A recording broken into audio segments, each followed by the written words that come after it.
Hey there guys, you're watching the Dirt Bike Channel. I'm your host Kyle Brotherson, and today we're going to be talking about drones. Stick around.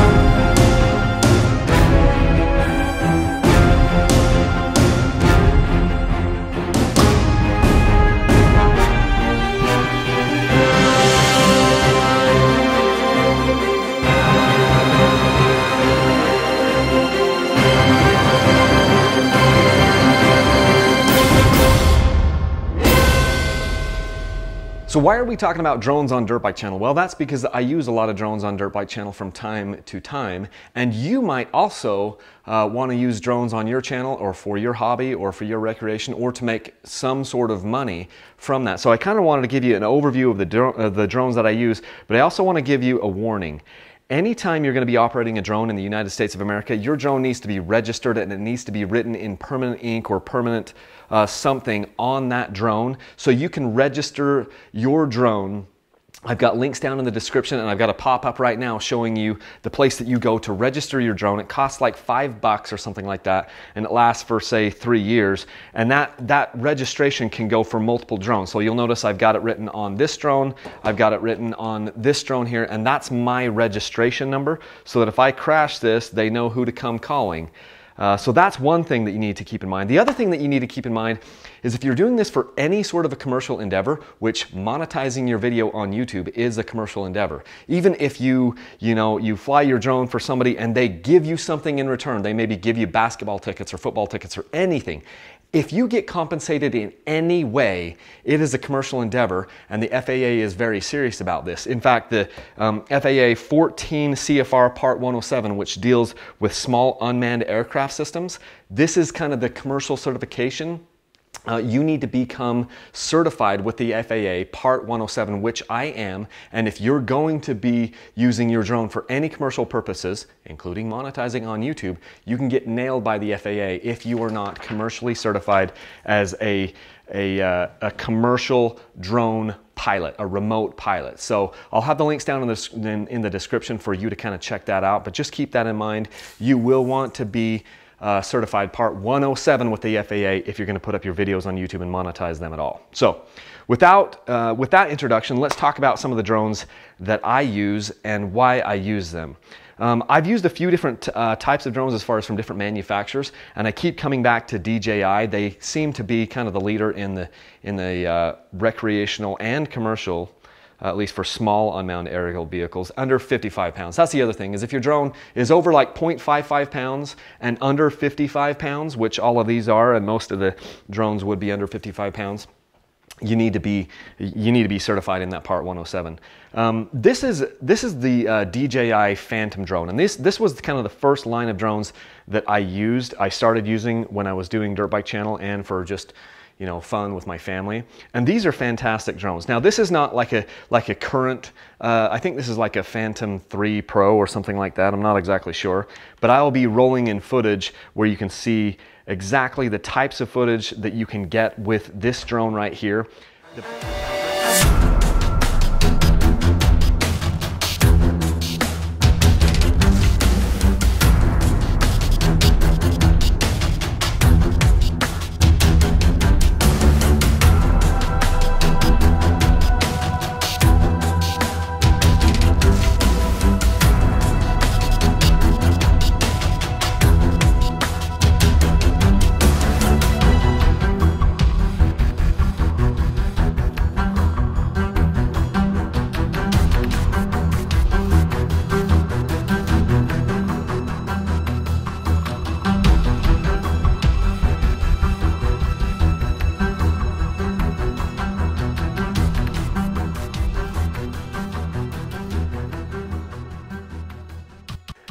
So that gives you a little bit of an idea of some of the stuff that I've shot with this drone. And this drone has even taken a tumble in the air. One time I hit like some cottonwood trees doing like 30 miles an hour with it, and it just kind of went through and tumbled and recovered itself.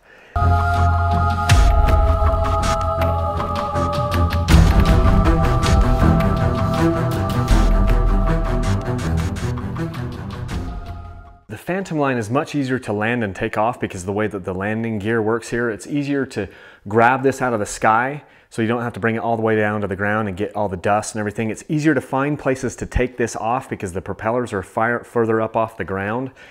The Mavic sits right down here on the ground, and so sometimes it's hard to find an area where you can get this to take off where it's not going to hit rocks and sticks and gravel and whatever. And this one is harder to catch out of the air because you have to just get right down on, you have to get like right here on the sides of it, and without hurting yourself, it's harder to catch this out of the air. So I prefer to fly, this is easier to take off and land, and it's better to fly in high wind and these types of things. This one is harder to take off because it's harder to find a good place for it to take off. It's harder to find a good place for it to land, and doesn't have the power that the Phantom line does, but what it makes up for is in its size and weight. Then I've got right over here, I've got the Mavic 2 line. I just started flying this drone. I've had two different Mavics. They were like the Mavic Pros, the first ones, and I crashed one of my Mavics into the side of a cliff face while I was chasing Scott one day. If I have that, I'm gonna roll that in right now.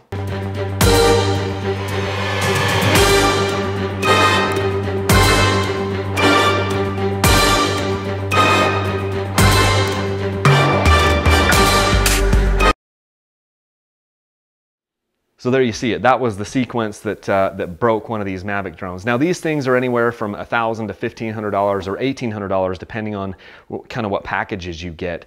The benefit of these Mavics, and this is now my go-to drone for backcountry, is the fact that it compacts down, it folds down into a very nice package here. And basically what I do is I'll put the gimbal, I don't know where my gimbal lock is, but there's a gimbal lock for this.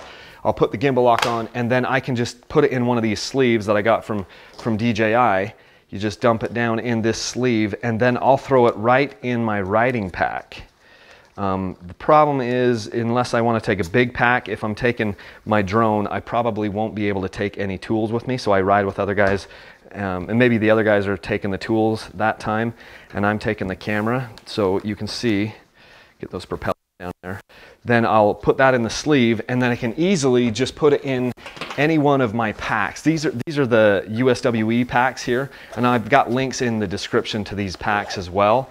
And I can then just throw this drone in there. The controller is very nice because the controller folds up, and on the Mavic 2 line, the actual sticks are removable, which is super nice because then it's much more compact.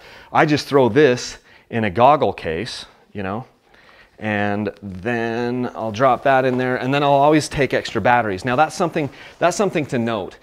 These drones don't have a ton of fly time. You know, they have anywhere between 20 and 30 minutes depending per battery, and so I'll always take with me extra batteries. A lot of times I'll carry 2 extra batteries if I know I'm going to be going out and doing a bunch of filming, and so that will be my pack. I'll put water in here, some tools, some food, and then the drone. And the nice thing is it actually fits in there. With the Phantom line, I could never do that. I had this big pack. I'll roll in some footage right now of this massive pack that I used from Manfrotto to carry around the Phantom.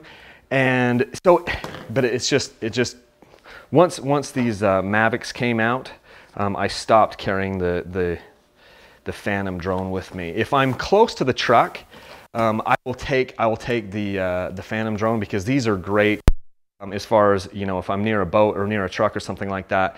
This is great because it's got more stability, it's more speed. The video quality is probably now pretty much equal, especially on this Mavic 2. These things are fantastic. They're easy to fly.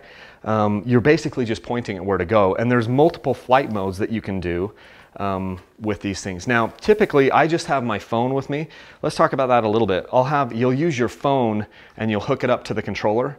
and you can see where you're flying and those types of things. You have to maintain visual line of sight. On the Phantom drone, you're just doing this. Now, they are making some controllers now that have integrated displays, which would be pretty cool.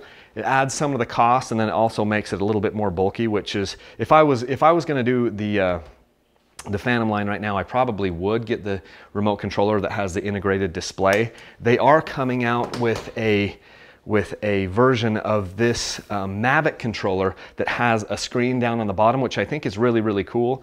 The only problem is, for me, I need it to be as portable as possible, and where I can separate the display on my phone and separate the controller. That ends up being a good thing for me when I'm out in the backcountry shooting a lot of these things. So let's talk about what you're going to need. So whether or not you decide to go with a more portable version, and DJI also makes a more portable version than the Mavic. I think they call it the Spark or something. And then they have more of a professional line on this side. It's called the Inspire series. I love that. It's just, I can't really justify the extra cost because they're very expensive. On the Inspire series, the cameras come separately and you can get different lenses and those types of things, and it would be really stinking awesome. They're even kind of set up so that you can have it, one guy is flying the drone and the other guy is controlling the camera, which would be the best way to do it. That way the camera can turn any direction, you know what I mean? These drones, you can't do that. The camera is always facing forward. You know, you can tilt it up and down, but if you want to go along the side of something, like if my subject was over here, you have to come and fly this direction, which you can do. It's just you won't be able to see where you're going. And they're getting better with collision avoidance technology on these things. Now this Mavic 2 has collision avoidance on the bottom and on the sides. I don't think it has anything on the top, although I could be wrong, but it will have collision avoidance here off the front and off the rear and off the sides. So they're getting better and better. And this one is the best, the most advanced drone that I've had. I just picked this one up a little bit ago. I've only taken that out and used it once, and I was very, very happy with the footage and the performance of that drone. It's very, very good as far as for the portability and the weight factor and everything that it has. Other things that you definitely need to take into consideration. We talked about the batteries, and the batteries are expensive. These batteries are like 120 bucks a pop.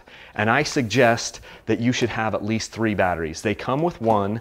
Now there's like a Fly More combo, which I got, and I'll put a link down in the description to like Amazon where you can get this. But with the Fly More combo, it came with a few different things. Sorry, it just went off camera. It came with 2 extra batteries right here. It came with the carrying case, kind of nice. That way you can stick everything in there. This doesn't really help me when I'm dirt, but it helps me to store it. It also comes with a battery charger where you can charge multiple batteries at once. I suggest that you do this. See, now you can hook this up, and now charging 3 batteries at once. They actually charge one at a time, but that way it'll just charge one battery and then immediately go over and charge the other one. The controller also charges that way. So that's something that I would suggest. If you're going to do a Mavic, I think you probably should get at least that Fly More combo, which I have the link down in the description, because it'll give you 3 batteries. It'll give you some things that you're going to want. Like this is like a filter pack right here. And this stuff has got sand in it because of the one trip that I've already taken it on. If I can open this up.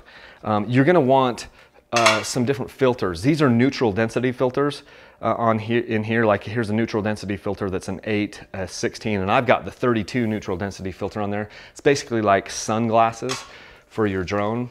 And so if it's really bright outside, which a lot of times I fly, it is kind of like in the middle of the day, that's a good thing to have. So that's why it's got this really dark, it looks like a lens cap, but it's a filter, a neutral density filter, which helps to filter out some of the light so that it isn't so blown out. And I was flying at the desert, and so I put that 32 neutral density filter on there, ND32. Anyway, so that Fly More combo gives you some of these extra things that you are going to want. Actually, I think I got it from Amazon, and they threw in a bunch of things, and there was a bunch of stuff that I don't really need on there too. But so those are the drones that I'm using. I've been kind of filtering, kind of fishing in there some of the footage that I've captured with these types of drones over the years. Again, this is my go-to for any time I'm dirt biking, the Mavic line, and now this Mavic 2 is awesome. It's very, very good. The Phantom lines, if you're gonna be closer nearby, you're not gonna be packing it everywhere, you're gonna be pretty close to your vehicle or whatever, and you're not gonna be traveling and putting it in a suitcase, I recommend getting the Phantom line. I think they've got a Phantom 4, and who knows, I can't keep up with everything. I'm barely keeping up with dirt bikes. I can't keep up with all the drone stuff. But this is just a lot bigger setup. Faster, more stable. So if you can afford the space and the weight, then I would go with the Phantom line. If you're looking for kind of the ultimate in portability and performance, then I would go with the Mavic line. These things are very, very good. Again though, make sure no matter what, even if you're not monetizing it, make sure that you register your drone and put it permanently with permanent ink onto your drone. You can get fined a lot of money if you get caught without that. And please, please, please, if you're going to fly the drone in any sort of commercial endeavor, you've got to get commercially certified under Part 107. The other thing to notice is, or to know is, you can't fly drones in a lot of places. There are many, many, many places around the country that you cannot fly drones. You shouldn't be flying drones over people. If there's a bunch of people there, if it's a national park and there's a lot of people around, or it's a park or a parade or a football game or any of these things where there's a lot of people, don't get your drone out. You can't fly your drone after dark unless you get a waiver from the FAA. So keep that in mind. You can only fly, you know, half hour before sunset and half hour after sunset, because you have to maintain visual line of sight with your drone. And even if you were gonna fly after dark, you'd have to have lights on the drone that can be visible for like 3 miles. And no, the lights that come on your drone already, these like LEDs, they do not count. That does not count. They're not powerful enough to be seen for 3 miles.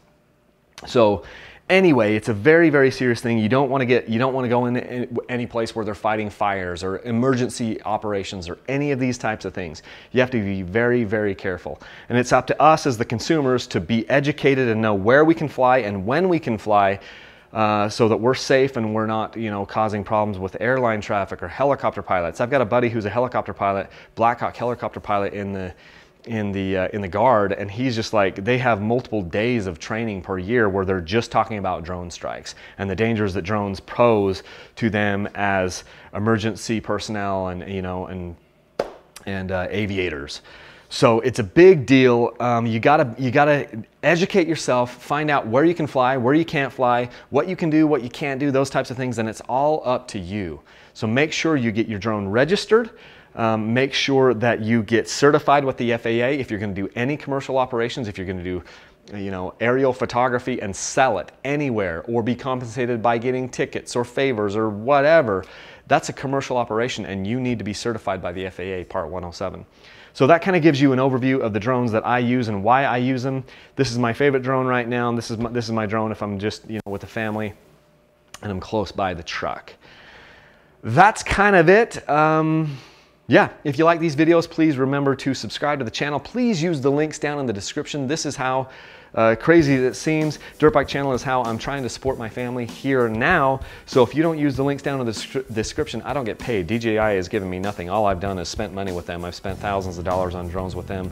I've had multiple of these, and this is my 3rd Mavic that I've had. I've tried them from other companies as well, and I've always just come back to the DJIs because they seem to be the industry leader. So please use the links down in the description. You can also support me on Patreon.